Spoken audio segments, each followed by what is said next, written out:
नमस्कार, news our के खास कार्यक्रम में आपका स्वागत है। मैं हूं देवेंद्र कुशवाहा।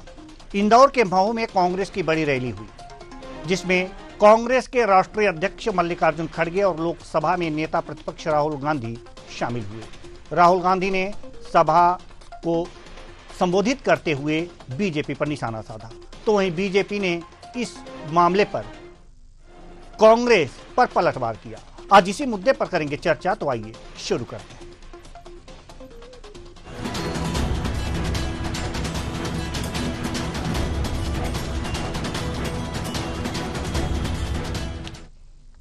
कांग्रेस की रैली का नाम जय भीम, जय बापू, जय संविधान रखा गया है। इस तरह की यह कांग्रेस की तीसरी रैली है जो इंदौर के महू में हुई। इस रैली में कांग्रेस के राष्ट्रीय अध्यक्ष मल्लिकार्जुन खड़गे और लोकसभा में नेता प्रतिपक्ष राहुल गांधी शामिल हुए। प्रियंका गांधी भी इस रैली में शामिल होने वाली थी, लेकिन उनका दौरा रद्द हो गया। इस रैली में कांग्रेस नेता राहुल गांधी ने बीजेपी पर निशाना साधा। राहुल गांधी ने कहा कि कांग्रेस की यह रैली संसद में केंद्रीय गृह मंत्री अमित शाह के बाबा साहब भीमराव अंबेडकर पर दिए गए बयान के विरोध में हो रही है।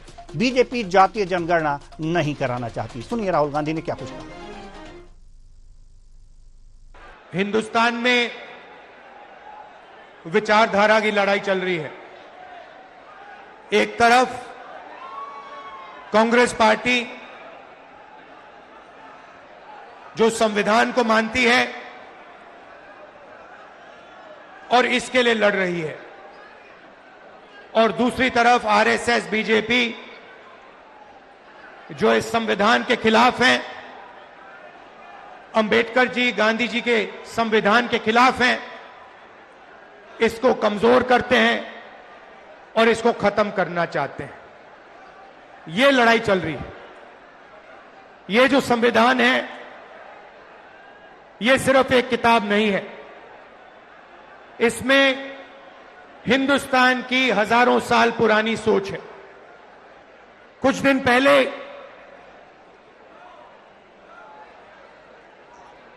आरएसएस के नेता मोहन भागवत ने कहा कि हिंदुस्तान को 15 अगस्त 1947 में आजादी नहीं मिली, वो झूठी आजादी थी। सच्ची आजादी मोदी जी के आने के बाद मिली। भाइयों और बहनों, ये सीधा संविधान पर आक्रमण है। इन्होंने पहले, लोकसभा से पहले संविधान को रद्द करने की कोशिश की। इन्होंने कहा कि 400 पार हमारी सीटें आएंगी, और जब सीटें आएंगी हम संविधान को खत्म कर देंगे, बदल देंगे। वहीं राहुल गांधी के इस बयान पर बीजेपी विधायक रामेश्वर शर्मा ने पलटवार किया है। बीजेपी का कहना है कि बाबा साहेब का सम्मान बीजेपी ने किया है, कांग्रेस ने सिर्फ उनका अपमान किया है। सुनिए। श्रीमान राहुल गांधी, आप मध्य प्रदेश में आ तो रहे, पर आप उस स्थान पर आ रहे हैं श्रद्धेय बाबा साहब अंबेडकर जी के जन्मस्थली। आपके पुरखों ने जन्मस्थली को बर्बाद कर दिया था, अपमानित किया था। भारतीय जनता पार्टी की सरकार, सुखदेवलाल पटवा जी की सरकार ने बाबा साहब के अंबेडकर जी के जन्मस्थल का जो है विकास किया। अटल बिहारी वाजपेयी जी ने विकास किया। आदरणीय प्रधानमंत्री नरेंद्र मोदी जी ने इस जन्मस्थली का विकास किया। आपके पुरखे पंडित जवाहरलाल नेहरू जी ने बाबा साहब अंबेडकर जी को 2 बार लोकसभा का चुनाव हराया, और जीते जी उनको लोकसभा में प्रवेश नहीं करने दिया। आपकी नानी श्रीमती इंदिरा गांधी जी ने एक बार नहीं, लगभग 25 से 30 बार भारत के संविधान जो बाबा साहब अंबेडकर जी ने बनाया था उस संविधान को बदला। आपके पूज्य पिताजी ने बाबा साहब अंबेडकर के संविधान को बदला। आज 76वें गणतंत्र दिवस की पर हम ये कह सकते हैं कि 76वें गणतंत्र दिवस पर 70 बार अगर संविधान में किसी ने परिवर्तन किया है तो वो कांग्रेस है, जिसने बाबा साहब का जीते जी अपमान किया, जिसने बाबा साहब को जीते जी निर्वाचित नहीं होने दिया, लोकसभा के अंदर नहीं जाने दिया, लोकसभा में उच्च पद नहीं पाने दिया। बाबा साहब की आवाज को बार बार कांग्रेस ने दबाने की कोशिश की। श्रीमान राहुल गांधी जी, अगर आप माफी मांगे बाबा साहब के अनुयायियों से, बाबा साहब से नाक रिगड़ कर माफी मांगे। जो पाप, जो अपमान बाबा साहब का आपके पुरखे पंडित जवाहरलाल नेहरू जी ने, श्रीमती इंदिरा गांधी जी ने, श्रीमान राजीव गांधी जी ने और किया है, उससे ज्यादा अपमान कोई कर नहीं सकता। और इसलिए बाबा साहब के इस अपमान के लिए पूरी कांग्रेस नाक रगड़कर मऊ की धरती पर माफी मांगे और हाथ जोड़कर माफी मांगे कि हाँ, मेरे पुरखों ने बाबा साहब का अपमान किया था। हाँ, मेरे पुरखे पंडित जवाहरलाल नेहरू से भूल हुई थी क्योंकि उनने बाबा साहब को चुनाव नहीं जीतने दिया था। हाँ, मेरी दादी ने तानाशाह बनाकर लोकतंत्र की हत्या करके संविधान को बदला था, आपातकाल लगा था। हाँ, मेरे पिताजी ने जो है साहबानो प्रकरण में संविधान बदला था और 70 बार संविधान बदलने का महापाप कांग्रेस ने किया था। जो बाबा साहब अंबेडकर की संविधान की आत्मा थी उसको बार बार बदला है। लेकिन हमने कसम खाई है, मोदी जी ने कसम खाई है, बाबा साहब के अंबेडकर के संविधान का अक्षरशः पालन होगा। बाबा साहब के तीर्थ स्थल भी तैयार होंगे और बाबा साहब के संविधान और बाबा साहब की जय जयकार होगी। तो संविधान की जहां तक बात है तो संविधान पर यह आर पार हो रहा है। कांग्रेस की यह तीसरी रैली है। पहली रैली जो है वो सीलमपुर से इस रैली का आगाज किया गया था। दूसरी रैली बेलगामी यानी कि कर्नाटक में हुआ था और तीसरी इंदौर के मऊ में ये रैली हो रही है। यहां पर संविधान की बातें की जा रही हैं, बाबा साहब भीमराव अंबेडकर की बातें की जा रही हैं, इनके अपमान और सम्मान की बातें की जा रही हैं। लेकिन कुल मिलाकर के ये देखना है कि जो दलित वोट बैंक है वो अपने खाते में करना है और इसी वोट बैंक के लिए तमाम प्रयास चल रहे हैं। तो आज इसी मुद्दे पर हम चर्चा करेंगे और चर्चा के लिए हमारे साथ वरिष्ठ पत्रकार आर के शुक्ला जी हमारे साथ मौजूद है। बहुत बहुत स्वागत है आपका हमारे इस कार्यक्रम में। और हमारे साथ कांग्रेस से राम पांडे जी भी हैं, प्रवक्ता कांग्रेस। बहुत बहुत स्वागत है आपका भी हमारे इस कार्यक्रम में। चर्चा की शुरुआत करें तो चर्चा की शुरुआत राम पांडे जी से ही करेंगे। बहुत अच्छी बात है, महू में कांग्रेस ने जय भीम, जय बापू, जय संविधान रैली की आज शुरुआत की है, आगाज किया है। संविधान पे चर्चाएं होंगी, बाबा साहब के सम्मान की बात हो रही है। लेकिन बीजेपी भी आरोप लगा रही है कि शुरू से ही बाबा साहब का कांग्रेस अपमान करती आई है, लोकसभा में हराने का भी पाप कांग्रेस ने किया है। इस तरह के आरोप लगा रही है बीजेपी, क्या कहेंगे उस पर? देखिए, बीजेपी तो फर्जी पार्टी है, खुद ही तो विरोध में लड़ी थी। जनसंघ विरोध में क्यों लड़ा बाबा साहब के? नहीं लड़ना चाहिए था। तो इनका काम है फर्जी बातें करना, फर्जी खबरें फैलाना और कड़े मुर्दे उखाड़ना। संविधान निर्माता उनको कहा जाता है। देश में 400 बुद्धिजीवियों ने संविधान बनाया और उनके ऊपर बाबा साहब को रखा। आज संविधान निर्माता के कारण भारत ही नहीं दुनिया में उनका नाम है। तो ये सम्मान किसने दिया था उनको? कांग्रेस पार्टी ने। कानून मंत्री किसने बनाया था उनको? कांग्रेस पार्टी ने। लेकिन इनको ये बातें समझ में नहीं आती हैं और यही इनकी जो पीड़ा थी, इनका जो जहर था संविधान के प्रति, वो एक बार नहीं कई बार निकला है। जब उन्होंने संविधान को बनाया, संविधान को लागू किया, तो इन्हीं के लोगों ने बाबा साहब के पुतले जलाए, संविधान की प्रतियां जलाई। आज संविधान को माथे से लगाने का नाटक करते हैं। तिरंगे झंडे को कहा कि इसमें 3 कलर है, ये अशुभ है। तिरंगे झंडे को पैरों तले कुचला। साल तक इन्होंने आरएसएस के कार्यालय पे तिरंगे झंडे को नहीं फहराया। अब नौटंकी करते हैं तिरंगा यात्रा के सम्मान में। वंदे मातरम राष्ट्रीय का इन्होंने विरोध की, मातरम नहीं गाते थे। अब कहते हैं वंदे भारत, वंदे भारत, उस पर भी नौटंकी करते हैं। इन्होंने जो लगातार अपमान करते आए मोदी सरकार में, फिर इनके एक नहीं 4 सांसदों ने कहा कि यदि 400 सीट आ जाएगी तो हम संविधान बदल देंगे। इनके एक नहीं, मैं बता रहा हूँ 4 सांसदों ने कहा, जिसमें भी एक गोविल भी एक थे, कि 400 सीट संविधान बदल देंगे। लेकिन जनता ने बड़ा जिम्मेदारी से काम किया और इनको 240 पर रोक दिया। जब ये 240 पर रुक गए तो संसद में इतनी बुरी संविधान निर्माता सांसद का कोई अब नहीं करेगा। मतलब देश के गृह मंत्री पर संविधान निर्माता के सम्मान की जिम्मेदारी है है, संविधान की जिम्मेदारी है। वह देश का गृह मंत्री संविधान का अपमान कर रहा है, संविधान निर्माता है।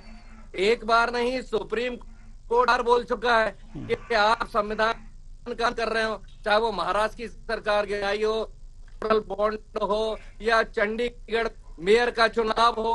फिर हमने देखा होगा तो अमित शाह जी ने बाबा साहब अम्बेडकर के बारे में उपयोग किया जी। गांधी जी ने बाबा साहब के समर्थन में नारे लगाए तो इन्होंने राहुल गांधी करा दी। अब संसद के अंदर में किसी ने कुछ बोला हो, 70 सालों में पहली बार FIR हुई है। इस बात पर FIR राहुल के संविधान निर्माता के लिए आपने जिंदाबाद के नारे क्यों लगाए? और एक झूठी इन्होंने करा दी। संसद से 150 सांसद इन्होंने निष्कासित कर दिए। 11 सालों में शायद 11 संविधान संसद को ठीक से चलने दिया। गांधी जी चुके मैं मऊ से बोल रहा हूं तो राहुल कहा कि हमारे जो देश के राष्ट्रपति हैं दलित हैं, उनको राम मंदिर में नहीं घुसने दिया जाता।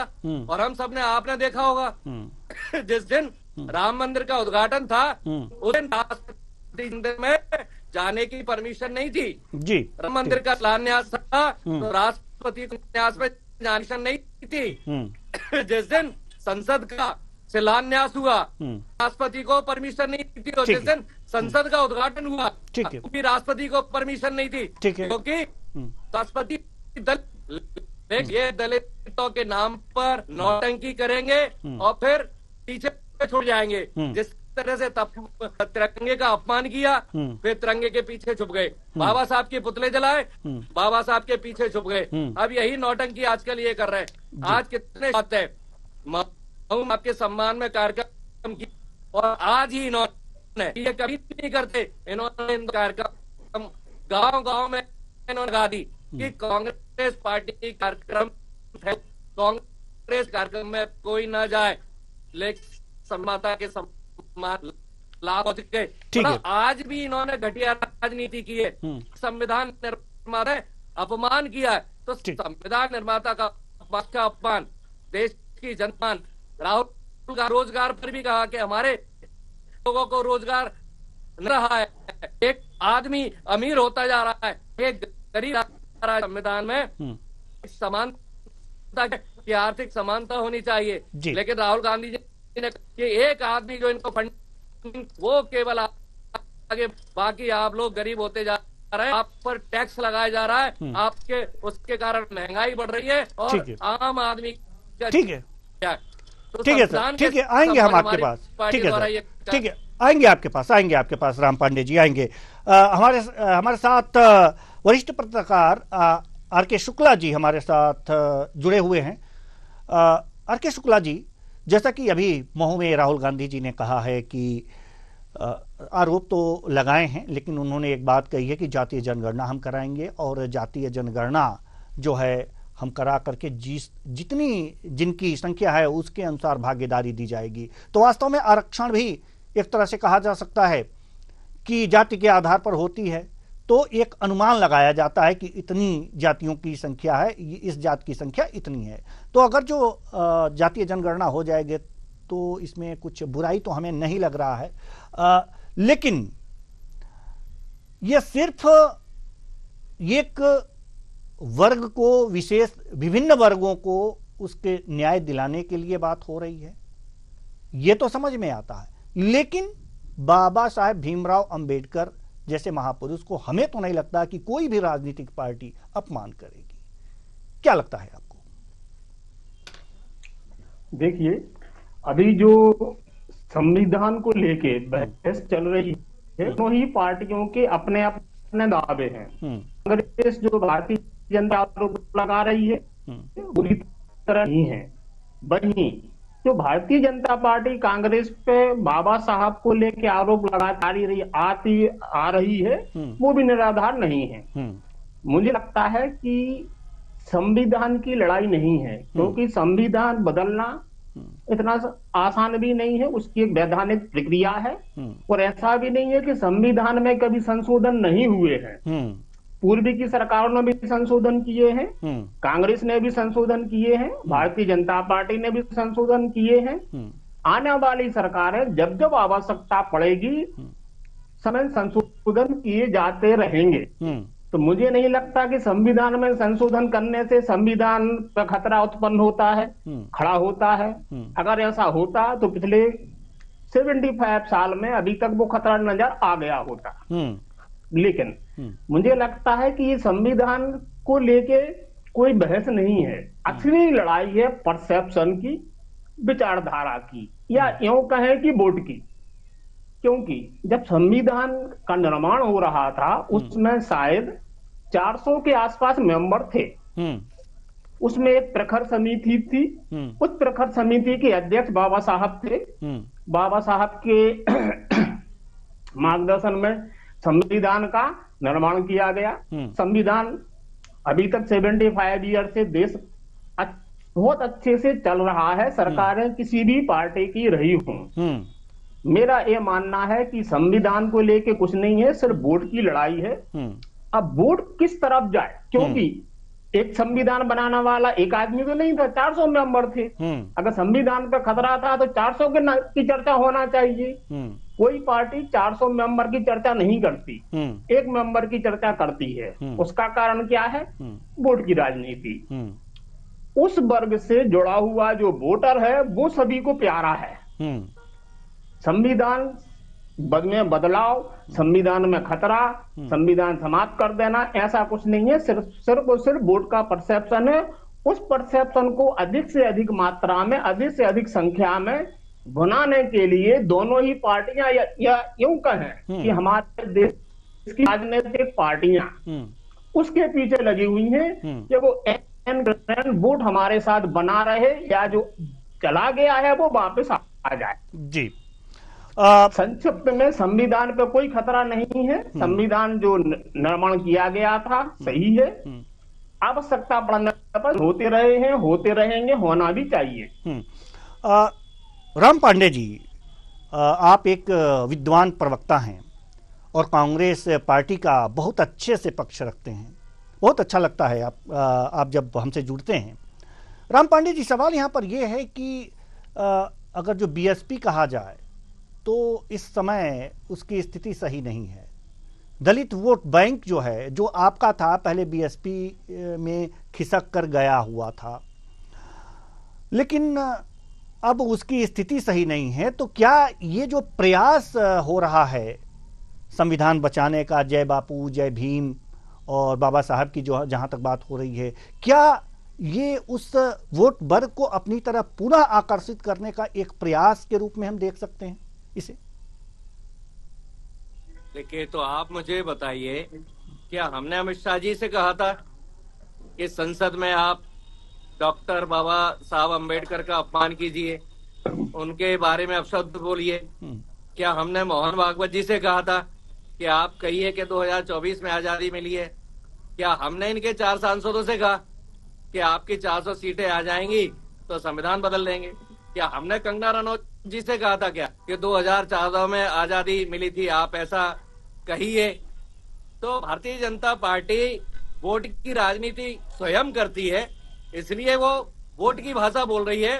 भारतीय जनता पार्टी को केवल वोट चाहिए। हमारे देश में मारकाट हो जाए, दंगे हो जाए, फसाद हो जाए, कुछ भी, हमें 400 से ज्यादा सीटें मिली थी, 414 मिली थी राजीव गांधी जी के समय, और इन्होंने पूरे देश में साम दाम दंड भेद, रुपया पैसा, अडानी, संवैधानिक संस्थाएं, पुलिस, क्या उपयोग नहीं किया। तब ये 240 पर रह गए। तो जब हमें 414 सीटें मिली तो हमें सबने वोट दिया, तभी तो 414 सीटें मिली। और केवल एक बार नहीं मिली है, 300 से ज्यादा सीट हमें कई बार मिली है। तो भारतीय जनता पार्टी जो राजनीति करती है वो केवल वोट की करती है, इसलिए बार बार स्टेटमेंट बदलते हैं। भाई, तिरंगे का पहले अपमान करते थे, अब तिरंगा यात्रा निकालते हैं। पहले बाबा साहब के पुतले जलाते थे, अब बाबा साहब के पीछे जाकर आप छुपते हैं। पहले संविधान की प्रतियां जलाते थे, अब संविधान के पीछे जाकर छुपते हैं। तो ये बार बार जो बदलने की राजनीति आप करते हैं। अब भाई, जातिगत जनगणना क्यों नहीं है जरूरी? 2011 में जनगणना हुई थी। आप हर 11 साल में जनगणना होती है, चलिए आपने जनगणना क्यों नहीं कराई? फिर ये जो पिछड़ा वर्ग आयोग बना है, जनसंख्या नहीं पता होगी तो पिछड़ा वर्ग आयोग क्या काम करेगा? SC/SC आयोग बना है, जनसंख्या नहीं होगी पता होगी तो कैसे ये काम करेंगे? SC/SC को, पिछड़ा वर्ग को कई जगह रिजर्वेशन है, जनसंख्या नहीं पता होगी तो कैसे उनका रिजर्वेशन होगा? और अभी हम देखते हैं कि जो प्रधानमंत्री जी ने अपना जो स्टाफ रखा है उसमें SC/ST OBC नहीं रखा है। 95% में से SC/ST OBC नहीं है, केवल 100 में से 5 लोग OBC, SC और ST हैं। तो ये प्रधानमंत्री जी की क्या मानसिकता दर्शाता है? अभी जितने भी हिंदुस्तान में जो यूनिवर्सिटीज हैं उनके वाइस चांसलर देखिए, उनके रजिस्ट्रार देखिए, और जो लेटरल एंट्री करा रहे हैं ये, मतलब IAS नहीं दो लेकिन IAS के बराबर अपॉइंटमेंट दे देते हैं। करीब 1 सैकड़ा के बराबर इन्होंने IAS बना दिए। उसमें देखिए आप दलित, SC/ST OBC क्यों नहीं है? तो एक बार नहीं, और ये बार बार कहते हैं, ये हजारों साल पुरानी बात कहते हैं कि हजारों साल पहले जैसा भारत था वैसा भारत बनाएंगे। अरे हजारों साल पहले तो दलित OBC पर अत्याचार होता था, तो क्या आप वही चीज फिर लाना चाहते हैं? संविधान ने हजारों सालों का अध्ययन किया, महापुरुषों का अध्ययन किया, धर्मों का अध्ययन किया, दुनिया का अध्ययन किया, तब ये संविधान बनाया और समानता का अधिकार दिया है। ये उस समानता के अधिकार को छीनना चाहते हैं। जी। डॉक्टर RK शुक्ला जी, सवाल यहां पर यह है कि अभी राम पांडे जी ने कहा कि क्या अमित शाह जी को हमने कहा था, क्या जो 4 सांसद वो कहे थे संविधान बदल देंगे, तो क्या कांग्रेस ने कहा था कि इन जो चुनाव हो रहा था MP का आम चुनाव जो हो रहे थे उसमें कि प्रत्याशी जो थे उन्होंने बोला था कि संविधान जीतेंगे तो संविधान बदल देंगे, इस तरह की बातें। एक बात तो जेन्युइन है कि वास्तव में कुछ प्रत्याशियों ने ये बातें कही थी कि संविधान बदल दिया जाएगा, तो क्या इसका पूरा लाभ अब कांग्रेस लेना चाहती है पूरा, कि हाँ अब इस बात को लोगों के बीच उठा करके और पूरा लाभ ले लिया जाए और दलित वोट बैंक अपनी तरफ कर लिया जाए? देखिए, मैं चूंकि बीजेपी का प्रवक्ता नहीं हूं, इसलिए हमारे बड़े भाई ने जो आरोप लगाया उनका जवाब तो बीजेपी के लोग दे सकते हैं। हाँ, एक राजनीतिक विश्लेषक होने के नाते मैंने पूर्व में ये बोला था कि जो भी आरोप लगाए जा रहे हैं दोनों ही पार्टियों के माध्यम से, वो निराधार तो नहीं है। और उसी क्रम में अभी जो पांडे जी ने 4 सांसदों का उदाहरण गिनाया, वो भी सही है कि अब उन सांसदों ने बोला था। अब उन सांसदों के बोलने के पीछे का आशय क्या था, सवाल ये होना चाहिए। ठीक है, रहा सवाल किसका, निश्चित रूप से कांग्रेस पार्टी ने काफी लंबे समय तक हमारे देश पर शासन किया है, 400 के ऊपर उनके मेंबर ऑफ पार्लियामेंट रहे हैं। लेकिन 19 के चुनाव में भारतीय जनता पार्टी के भी 303 के ऊपर अकेले की उनके सांसद थे, सहयोगी संगठनों के मिला के उनके थे। कहने का मतलब ये है कि अगर संविधान बदलना ही होता तो कांग्रेस भी 84 में बदल सकती थी। भारतीय जनता पार्टी को बदलना होता तो 2019 में वो भी बदल सकते थे। लेकिन जो हमारी संविधान की मूल प्रस्तावना है उसमें ऐसा कहीं भी नहीं है, ना ही कभी होगा, ना कभी हुआ है कि आप पूरा का पूरा संविधान उठा के बदल दो। ये संभव नहीं है किसी भी पार्टी के लिए जी। कोई कुछ भी आगे बोलता रहा है, स्टेज पर बोले, नेता बोले, मीडिया में बोले, उससे कुछ होना जो होना नहीं है। सबका एकमात्र उद्देश्य है वोट की लड़ाई। वो वोट अपनी तरफ आकर्षित करने के लिए एक दूसरे पे आरोप प्रत्यारोप लगाए जाते रहे हैं, लगाते रहेंगे, क्योंकि 15 साल से भारतीय जनता पार्टी की सरकार है। निश्चित रूप से एक लंबा समय होता है और उस लंबे समय को लेके कहीं न कहीं अब भारत की विपक्षी पार्टियों में ये डर बैठ चुका है कि ऐसा ना हो कि अब हमें मौका ही ना मिले।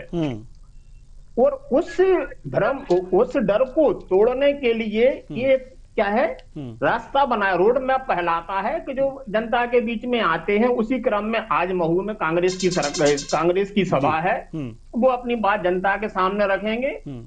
सारा निर्णय जनता को करना है। कौन किसकी बातों से सहमत है, कौन असहमत है, कोई आरोप मानता है, प्रत्यारोप मानता है, आने वाले चुनाव में लोकसभा के हो, विधानसभा के हो, दूध का दूध पानी का पानी हो जाएगा। राजनीतिक दल है, राजनीति करना उनका धर्म है, अधिकार है, दोनों ही या सभी राजनीतिक दल ऐसा करते आ रहे हैं। जी बिल्कुल, बिल्कुल सही बात आपने कही है। हमारे साथ हमारे संवाददाता कृष्णा शर्मा महू से जुड़ चुके हैं। कृष्णा, जैसा कि अभी तो नेताओं के भाषण चल रहे थे, अभी राहुल गांधी जी बोले, उसके बाद खड़गे जी बोल रहे थे, क्या कुछ दिखा है रंग यहाँ पर? देखिए देवेंद्र जी, सबसे बड़ी बात है कि जय बापू, जय भीम, जय संविधान।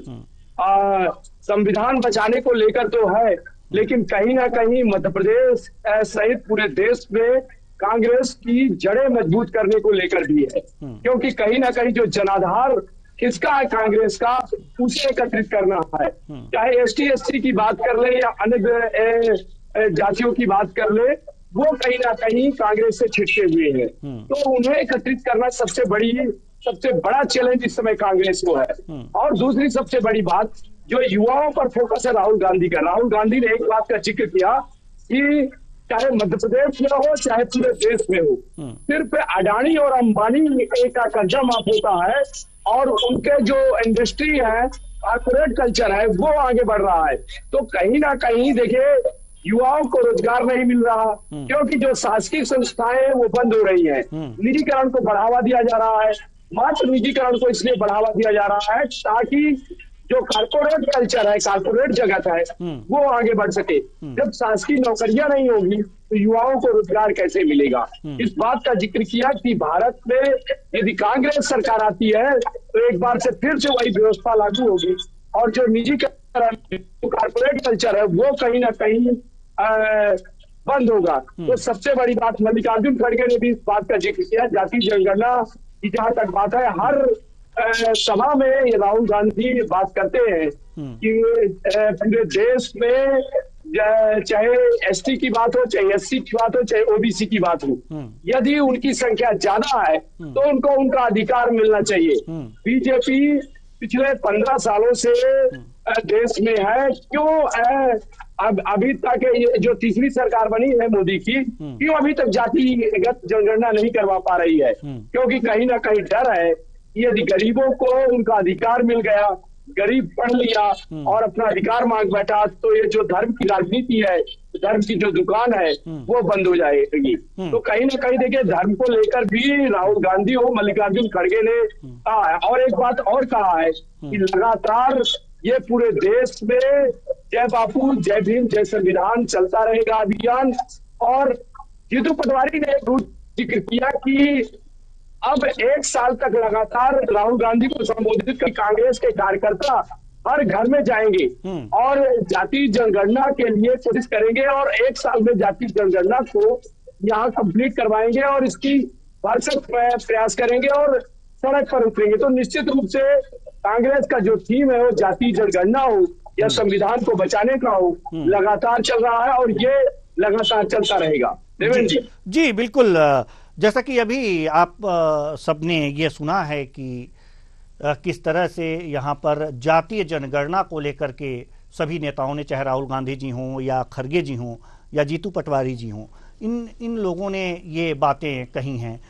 एक और मेहमान हमारे साथ जुड़ चुकी हैं, डॉक्टर वाड़ी अहलुवालिया जी, बीजेपी प्रवक्ता हैं। बहुत बहुत स्वागत है आपका हमारे इस कार्यक्रम में। चर्चा की शुरुआत पहले ही हो चुकी है, थोड़ी देर से जुड़ी हैं, लेकिन चलिए, नंबर आप ही का है कि आप ही से कोई सवाल किया जाए। जातीय जनगणना की बात हो रही है, संविधान बचाने की बात हो रही है, और एक बात जो राम पांडे जी ने कही है कि जब आम चुनाव हो रहे थे उस दौरान कुछ प्रत्याशी थे जो एमपी के प्रत्याशी थे, और उन्होंने कहा कि उन्होंने ये बात कही कि संविधान बदल दिया जाएगा। तो ये कांग्रेस ने नहीं कहा था, ये बातें, तो इस पर हम आपकी प्रतिक्रिया चाहते हैं। सबसे पहले तो राम पांडे जी की बातों पर, उसके बाद से जातीय जनगणना पर। देखिए, मैं सबसे पहले तो आपके दर्शकों को न्यूज़ आवर पे नमस्कार करूंगी और मेरे साथ जो आप साथीगण जुड़े हैं, आप सबको प्रणाम करती हूँ। राम पांडे जी भी इको करते हैं जो इनकी पार्टी चाहती है, जो इनके शीर्ष नेतृत्व में राहुल गांधी जैसे नेता चाहते हैं। अब इनकी जब नींद खुलती है तो ये खुद की जरूरतों पे खुलती है और इनकी महत्वाकांक्षाओं पे खुलती है और उसी के आधार पर इनकी राजनीति होती है। संविधान की बात करने वालों को ये कतई नहीं याद रहता कि संविधान जिसने बनाया उसकी तो उन्होंने धज्जियां उड़ाई थी, जीते जी मरणोपरांत भी उनको आदर सत्कार नहीं दिया। और रही बात संविधान का ये जो मूल तंत्र है इसके साथ छेड़छाड़ की बात, तो भारतीय जनता पार्टी जितना संरक्षक है उतना ही कांग्रेस संविधान का भक्षक, क्योंकि कांग्रेस पार्टी ने इनके शीर्ष नेतृत्व ने सबसे पहले जवाहरलाल नेहरू काफी जर्नलिस्ट की जो आवाज थी उसको बंद किया। आपको याद है ना, सबसे पहला संशोधन किसने कब कैसे किया था, और फिर निरंतरता की इंदिरा गांधी जैसी एक नेता ने तो पूरे देश को एक इमरजेंसी के दौर तहत पीड़ित किया था। उसने लाखों लोगों को जेल भेजा था जो गुनहगार नहीं थे। और अब ये माऊ में ये झूठा प्रदर्शन कर रहे हैं, इनको माफीनामा निकालना चाहिए। इनको ये जीते जी तो दिग्विजय सिंह 10 साल मुख्यमंत्री रहे हैं, एक बार भी माऊ गए। इनके शीर्ष नेतृत्व में जितने लोग आज उस मंच पर बैठे हैं, क्या इससे पहले उनके पूर्वज कहाँ वहां उनका अंगूठा भी रखा था मऊ में, जो बाबा साहेब की जन्मस्थली है? क्या इनकी पार्टी में कोई ऐसा व्यक्ति है जिसने बाबा साहेब का साथ दिया, जिसने बाबा साहेब के उन 5 स्थानों को के ऊपर हस्ताक्षर किया? क्या ऐसा कोई व्यक्ति है जिसने बिना राजनीतिक लाभ के किसी मुद्दे को जनता के सामने रखा और फिर जनता ने इनकी पुकार को धुतकारा? और ये लगातार धुतकार पूरे देश में मिल रहा है। ये पूरा जो इनको ये जो समर्थन लेने घूमते हैं इन झूठे मुद्दों को लेकर, जनता उसका पर्दाफाश करती है। हर इलेक्शन में इनको इनके मुंह तोड़ जवाब मिलता है और मुद्दों की राजनीति नहीं है ये, बिल्कुल मुद्दों की राजनीति नहीं। अगर राजनीति करते मुद्दों पे तो ये देश के विकास की बात करते, लोगों की हित की बात करते, कल्याण की बात करते, किसानों की कल्याण की बात करते, जवानों की। ये निरंतर अगर हमारे आर्म फोर्सेस है उसकी भी इन्होंने धज्जियां उड़ाई है, देश की प्रतिष्ठा की ये बाहर जाके खिल्ली उड़ाते हैं, देश के अंदर ये सनातन के विरोध खड़े हो जाते हैं। ये वहां प्रश्न चिन्ह लगाते हैं जहां हमारे देश की अस्मिता को ठेस पहुंचे, जहां हमारे वीर जवानों को ठेस पहुंचे, जहां हमारे देश के शीर्ष नेतृत्व से जो विकास के परिवर्तन हो रहा है वहां उस छवि को खराब करने का इनका प्रयास रहता है। खुद के ही एजेंडा पूरा करने का इनका एक लक्ष्य है, उसकी पूर्ति के लिए आज ये मंचासीन है। और आपने शायद दिग्विजय सिंह का आज का बयान वही मंच से नहीं सुना, एनएसयूआई के कार्यकर्ताओं को वो खुले मंच पे फटकार रहे थे कि देखिए अनुशासनहीनता, अहम, अहंकार, झूठ, फरेब, उसी की तो परिचय है ये। जी राम पांडे जी जल्दी से जी जवाब दीजिए। देखिए ये संविधान को कैसे रहे हैं, मैं भी मऊ से बोल रहा हूँ जी। मऊ में जब हमारी पार्टी ने आवेदन दिया कि ये जी आ रहे हैं, राहुल गांधी जी आ रहे हैं, संविधान बचाओ के लिए हमें रैली करना है, तो उसमें लिखा, हमें जो परमिशन दी गई कि आप एक और धार्मिक भाषण नहीं दोगे। अब नेता प्रतिपक्ष इनको 32% वोट मिले हैं, 65% आबादी का जो नेतृत्व करता हो वो नेता प्रतिपक्ष महू में आकर संविधान निर्माता की जन्मस्थली पर आकर ना तो राजनीतिक भाषण दे सकता है और ना धार्मिक भाषण दे सकता है। हमारे जो राष्ट्रीय अध्यक्ष है खड़गे जी वो भी वहां से आते हैं, मतलब उनकी आवाज भी दबाने का काम किया कि ना तो आप राजनीतिक भाषण दोगे मऊ में और ना धार्मिक भाषण दोगे, तब आपको परमिशन दी जाती है। हमने इसका विरोध किया, व्यापक इसका विरोध हुआ, तो उसमें से राजनीतिक हटा दिया, केवल धार्मिक बचा कि आप धार्मिक भाषण नहीं दोगे। और ये सनातन की बात करते हैं, मतलब धार्मिक भाषण नहीं दोगे, मतलब धर्म की बात नहीं करने दोगे, और ये सनातन की बात करते हैं। 2 साल पहले ये सनातन क्या होता है नहीं जानते हैं। भारतीय जनता पार्टी का कोई कार्यकर्ता नेता सनातन की बात नहीं करता था, केवल हिंदू हिंदू हिंदू करता था। अब ये सनातन सुना तो मैंने शब्द बचपन से है, मैं जानता भी हूँ, लेकिन भारतीय जनता पार्टी के लोग सनातन को नहीं जानते हैं। और 89 के पहले ये भगवान राम को नहीं जानते थे। 89 के पहले भारतीय जनता पार्टी ने भगवान राम के समर्थन में एक बात नहीं कही थी। अब ये जो दलितों का अपमान करते हैं, बाबा साहब का अपमान करते हैं, ओबीसी का अपमान करते हैं, लोगों को रोजगार नहीं देते हैं, महंगाई बढ़ा रहे हैं, तो ये किसका अपमान है? ये सनातन धर्म का विरोध नहीं है तो क्या है? भाई आप यदि संविधान का सम्मान नहीं कर रहे हो तो ये भी सनातन का विरोध है। यदि आप संसद के अंदर झूठ बोल रहे हो तो ये भी सनातन का विरोध है। और अमित शाह जी ने क्या कहा संसद के अंदर, इनको शायद अहलूवालिया जी को नहीं पता है, मोहन भागवत जी ने क्या कहा, कब आजादी मिली। और ये दर्द बिल्कुल इसलिए नहीं समझ सकते हैं क्योंकि आजादी का इन्होंने विरोध किया था, इसलिए संविधान का इनको विरोध है। भले इनको दर्द होता है कि दलित लोग आज बराबर से क्यों बैठते हैं, ओबीसी के लोग बराबर से क्यों बैठते हैं, क्योंकि आजादी के पहले ये लोग उन पर अत्याचार करते थे। आज बन रहे हैं, मंत्री भी बन रहे हैं, मुख्यमंत्री भी बन रहे हैं, भारतीय जनता पार्टी को भी उनको राष्ट्रपति बनाना पड़ रहा है। अब उनको सम्मान बढ़ रहा है तो उनको दर्द हो रहा है, क्योंकि ये आजादी में अंग्रेजों के साथ थे, इनको शर्म आनी चाहिए, डूब के मर जाना चाहिए। अंग्रेजों से तनख्वाह लेते थे, अंग्रेजों के साथ खड़े थे, भारत का विरोध किया, देश का इन्होंने विरोध किया। अब ये देश का विरोध करने वाले देश विरोधी लोग धर्म की बात कर रहे हैं, आजादी का विरोध करने वाले संविधान की बात कर रहे हैं। बाबा साहब को राज्यसभा से किसने भेजा? कांग्रेस पार्टी ने राज्यसभा से भेजा। बाबा साहब को संविधान सभा का सदस्य किसने बनाया? कांग्रेस ने। बाबा साहब को संविधान निर्माता किसने बनाया? कांग्रेस ने। बाबा साहब को कानून मंत्री किसने बनाया? कांग्रेस ने। और आप उनके विरोध में चुनाव लड़ने के लिए क्यों गए? आप कहते हो बाबा साहब चुनाव हार गए, तो भारतीय जनता पार्टी के उस समय के लोग थे वो बाबा साहब के विरोध में चुनाव लड़ने के लिए क्यों गए? ये अलग बात है कि उनकी जमानतें जब्त हो गई थी, और जो चुनाव प्रक्रिया किसने शुरू की थी? बाबा साहब ने ही वो चुनाव प्रक्रिया शुरू की थी। भारत रत्न जब बीपी सिंह जी ने दिया तो इन्होंने समर्थन वापस ले लिया कि बाबा साहब जिसने हरवाया था अम्बेडकर जी को, उनको तो पुरस्कार दिया था नेहरू जी ने। इस बात पर लिया कि भारत रत्न बाबा साहब को क्यों दिया, बाबा साहब को भारत रत्न क्यों दिया? इन्होंने बीपी सिंह सरकार से समर्थन वापस ले लिया। चलिए, अब हर जगह उनका अपमान किया और मैं तो क्षमा चाहूंगा। चलिए, मुझे थोड़ा सा निकलना है, मैं आपसे आज्ञा जी चाहूंगा। जी जी, बहुत बहुत धन्यवाद आपका, बहुत बहुत धन्यवाद हमसे जुड़ने के लिए, बातचीत करने के लिए। लेकिन एक अंतिम सवाल जरूर लेंगे हम, या फिर अहलूवालिया जी कुछ कहना चाह रही हैं? आप जरूर अपनी बात रख लीजिए।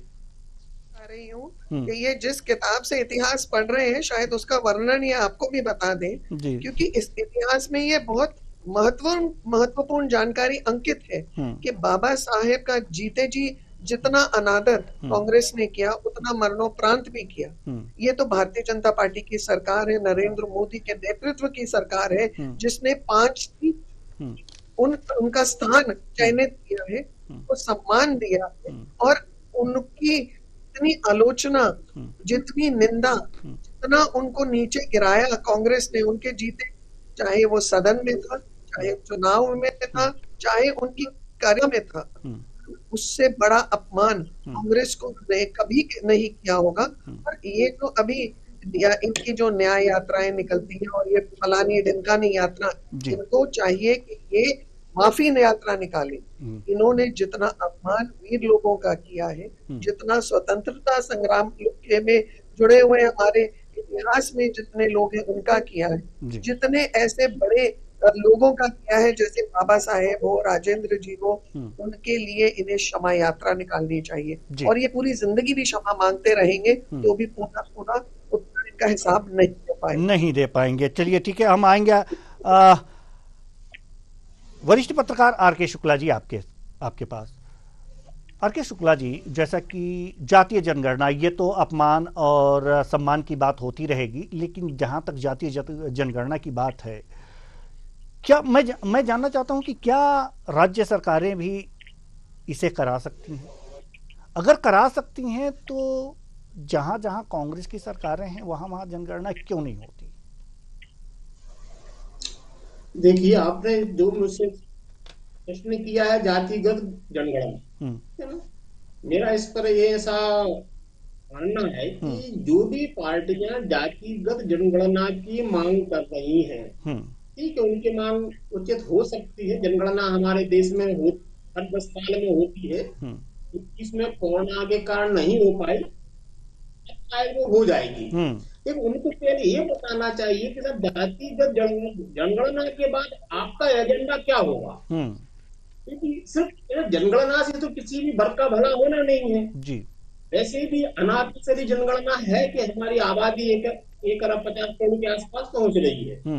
तो अगर वो पार्टियां वाकई में किसी वर्ग विशेष का भला करना चाहती हैं, तो उन्हें जातिगत जनगणना के बाद जो रेशो निकल के आएगा, उनके लिए उनका क्या एजेंडा है, जो जनता के सामने रखा जाना चाहिए जी। दूसरा मेरा ये कहना है कि अब देश में जनता जागरूक है, सोशल मीडिया का जमाना है, किसी की बात किसी से छुपी नहीं है जी। जो भी पार्टियां वर्ग की या जातियों की राजनीति करेगी, वो लंबे समय तक देश में अब चल नहीं पाएगी। कोई पार्टी राज कर पाएगी जो सर्वजन हिताय के फार्मूले को लेके आगे बढ़ेगी और अपना एजेंडा जनता के सामने रखेगी। तो जनगणना हो भी गई, पता भी चल गया, पर आपका एजेंडा क्या है? आप एजेंडा बताइए ना। जनता एजेंडा चाहती है।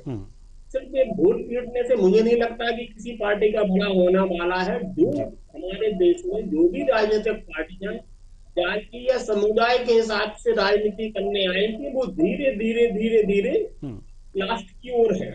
आप कोई भी उदाहरण ले लो, उत्तर प्रदेश का ले लो, वेस्ट बंगाल का ले लो या दूसरे राज्यों का ले लो, लेकिन अगर किसी पार्टी को राजनीतिक परिदृश्य में पूरे देश हित में, पूरे देश पे जनता का आशीर्वाद या शासन करना है, तो उसको सर्वजन हिताय की पॉलिसियां लेके जनता के सामने आना होगा।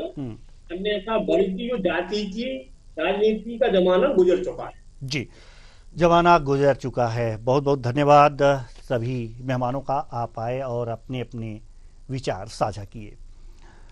तो महू में मेगा शो हुआ है कांग्रेस के जय बापू, जय भीम, जय संविधान यात्रा।